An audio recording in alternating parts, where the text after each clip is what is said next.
This is the Horse Radio Network. This is episode 19 of the Wisdom by Wisa show on the Horse Radio Network. This is Mike Donnell. I'm Casey Wilbanks-Coletti. And this is Sophia Aguilar. Welcome to Wisdom by Wisa on the Horse Radio Network. This podcast is brought to you by the Western and English Sales Association, WISA, which provides the world's largest trade events for retailers, manufacturers, and sales representatives of the equestrian industry. In this podcast, we feature exclusive interviews with noteworthy Western and English personalities, retailers, and exhibitors who you've always wanted to talk to. Don't miss out on all the news for manufacturers and retailers in the equine industry. As always, we have Sophia joining us today to keep us all informed on all the important tidbits. Sophia, in the upcoming weeks, I understand that WISA will be sharing important survey results. Tell us more about the survey. Yes, so we wanted to determine if retailers support the relocation of the WESA markets to Dallas, Texas. So an independent firm conducted a retailer survey, and we had 339 retailers take part in the survey, and 75% of those actually attended the WESA market in the last year. What were your objectives for the survey?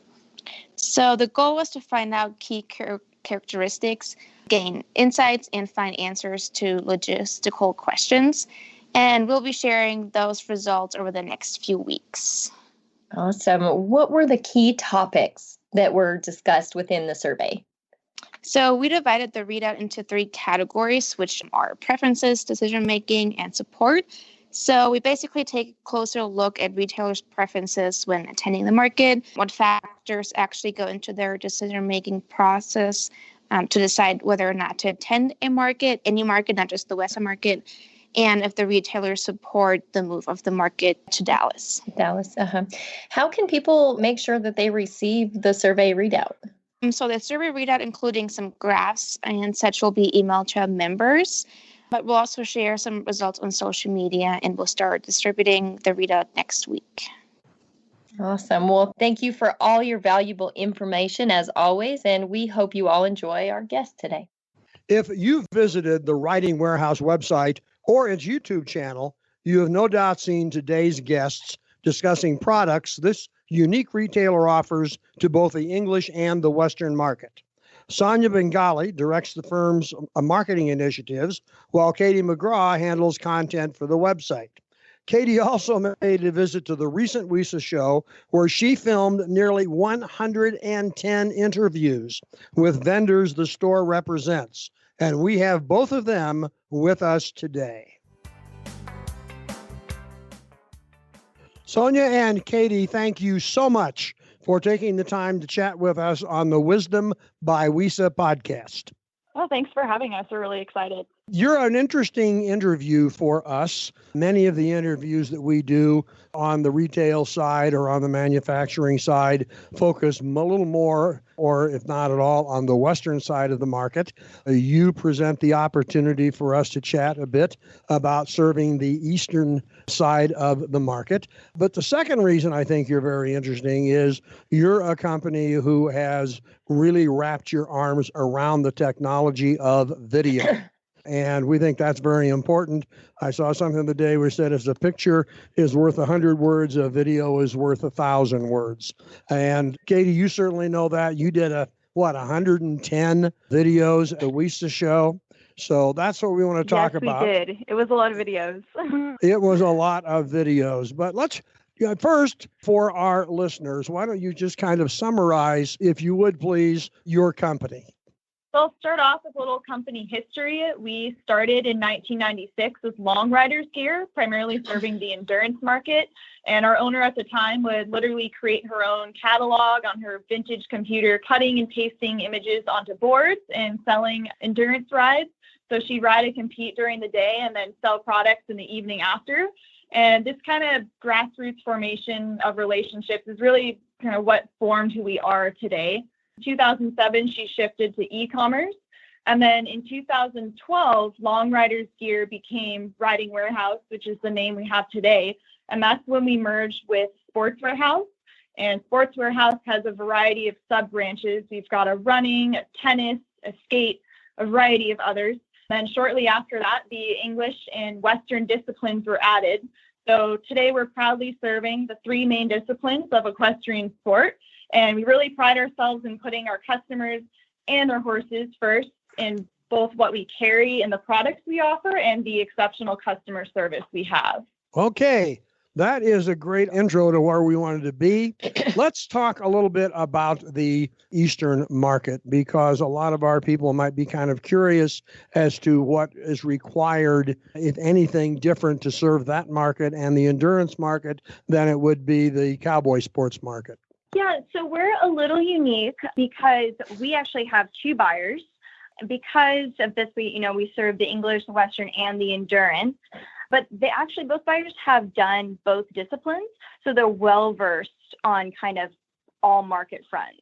And then we've really kind of discovered, as the company has grown, that there's a lot of crossover between English and Western.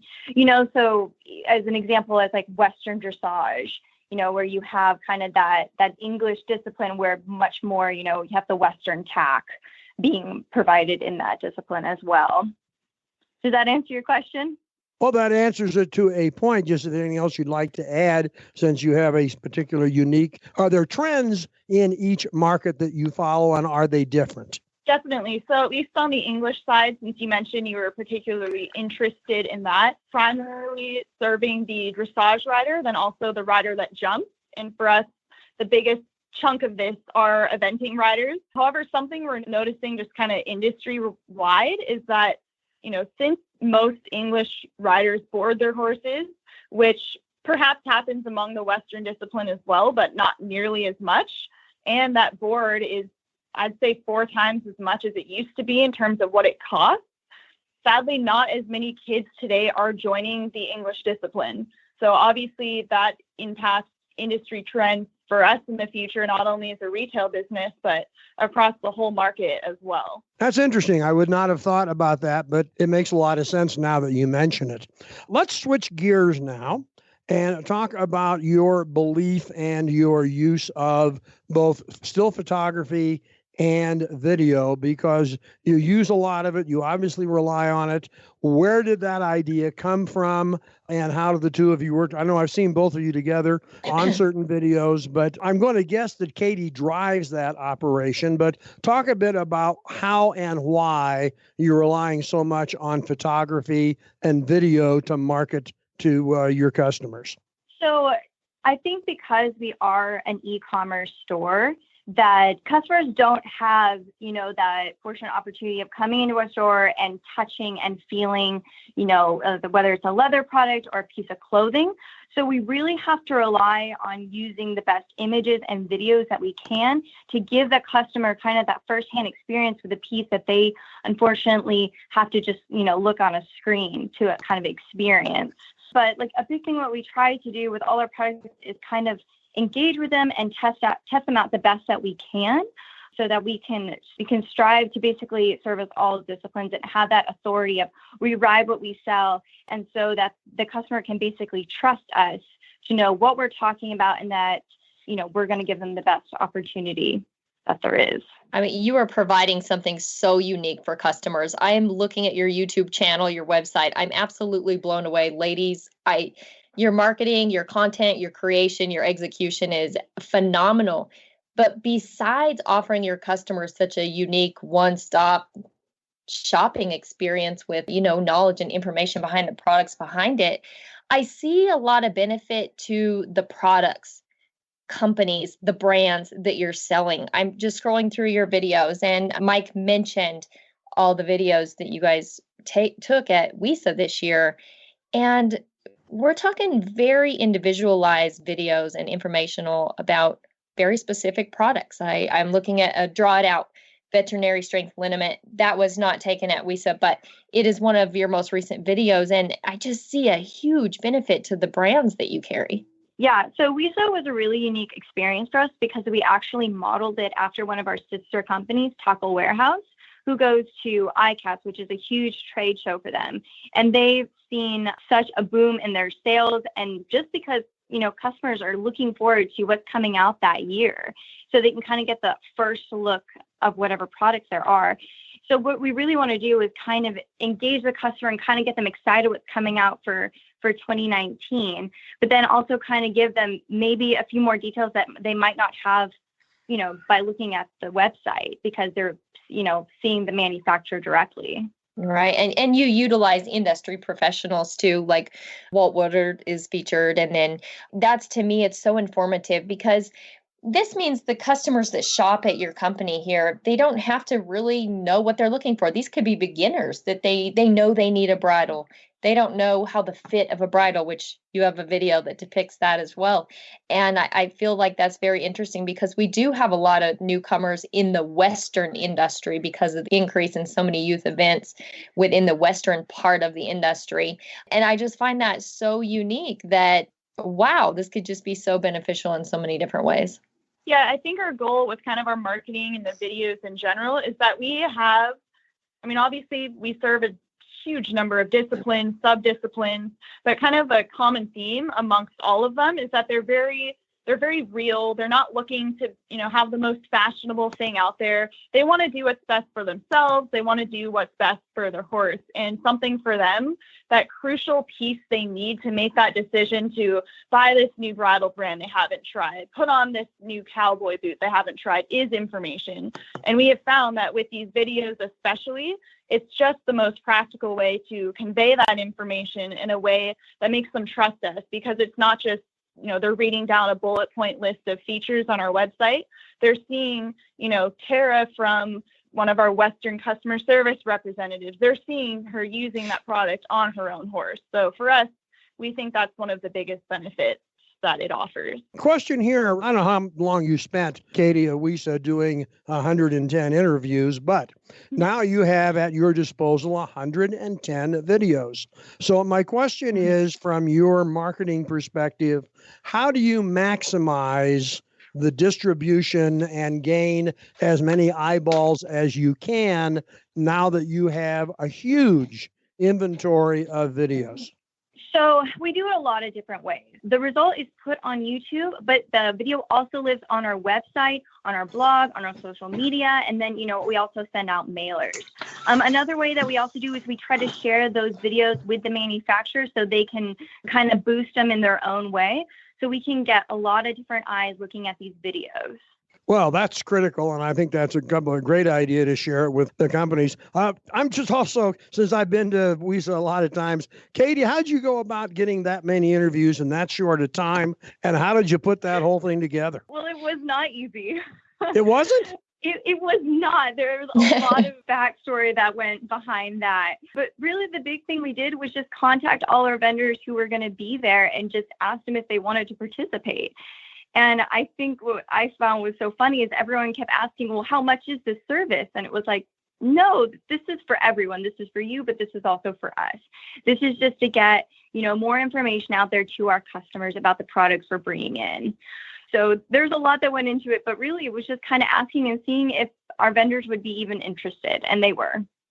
I can imagine they were. Goodness, what a great opportunity for them to market beyond the halls of the WISA show. Anyhow, I thought your use of video and your use of photographs is outstanding. As Casey looked at it, and Casey looks at it from the Western side, but as a horse owner, as a competitor, as someone who's involved in the Western side of the business, she certainly sees the value of it. From a marketing side, I certainly do. But now, the two questions we like to ask. Number one, what's coming? Any trade secrets that you can unveil in terms of what you're going to do next as part of your marketing effort? I think in terms of the future, especially with these videos, to be honest, kind of this sort of engagement we've done with the products we carry is pretty new. I'd say in the last year or so is when we've really started to ramp it up. But we've seen results. We've seen how important it is. And in the future, we're hoping that these videos almost become a cornerstone of our brand. The people who work here, We are a relatively small business. I think we've got about maybe 20 to 30 riding warehouse employees total, but we want to have that authoritative and genuine voice in what we're carrying. We think the videos really will be the secret to that. Obviously they require a lot of work, and we have an amazing video team for riding warehouse and sports warehouse in general. So it's going to require just a lot of getting out there, getting out to the barns, working with our local sponsored riders to really just further engage with these products. So I'm not sure if that's a lucrative secret that you're looking for, but that is definitely our goal, is to make much more use of these videos than we are now. Great. And I have another question before I get to the final one. How big is your worldwide footprint in terms of people who buy from Riding Warehouse? So we do serve riders all over the world. We ship internationally. We do have obviously a lot of California-based riders, being in California and San Luis Obispo on the Central Coast. A lot of English riders are on the East Coast, and a lot of Western riders are on the West Coast. Our endurance riders are kind of all over the place because we've been in that market since 1996. But if you're looking at us as compared to our competitors, and in terms of online retail, the biggest ones you're looking at are probably going to be your Smart Pack, your Dover, your Mary's Tack and Feed, maybe your State Line Tack or Schneider Saddlery. And we are small. We're small and growing, but definitely in comparison to those two, we are small. Okay, and the final question, although we've actually talked about it to some extent, we are the Wisdom by WISA podcast, so we do like to chat a bit about WISA. Obviously, you have taken full advantage of the WISA show, but have you been involved in WISA in the past, and your thoughts in terms of its role in working with companies like yours? Yes, we ended up going to WISA a few years ago, and I wasn't a part of that trip. So this last year was my first experience with it. And I just thought it was so valuable. I do work in web content, so a lot of the times I don't get to interact with vendors. And it was really a time where, it was a meet and greet, but also informative and, a way to establish relationships. So it was just really great on that aspect. But, WISA really allowed Riding Warehouse to kind of see the product that we might not have been able to see normally since we're in California. And, usually we get to see it the first time, once it's in the warehouse. So it was kind of just like an early look, which is something we really always appreciate to kind of get ahead of the competition. Okay. Well, listen, you've been kind enough to give us your time, and we do appreciate you doing that. Anything else you want to add? I think that about sums it up. I think we touched on a lot of important things here. I really appreciate your high praise for our videos and our images. That's something that we've been working so hard on. And, a lot of the time, maybe people don't notice it right away. It's something that you have to grow slowly. So we really appreciate you bringing that up. Other than that, I think we touched on a lot of really key things here, and just wanted to say thank you so much for having Katie and Riding Warehouse on the show. Well, and thank you so much for being on our show. We did appreciate it. Talk to you later. The show notes and the links from today's show can be found at wisdombywisa.com, and we'd love to hear your feedback. There's a contact link on that website. Again, wisdombywisa.com. The Wisdom by WISA show will be published on the 15th and 30th of every month. You can listen on most of your favorite podcast players, and you can also listen on the Horse Radio Network app on your iOS or Android phone. You just search Horse Radio Network in the App Store. It's free and it's super easy to use. Be sure to visit all the great shows on the Horse Radio Network at horseradionetwork.com. Thanks for listening to the Wisdom by WISA podcast. WISA, where the industry meets.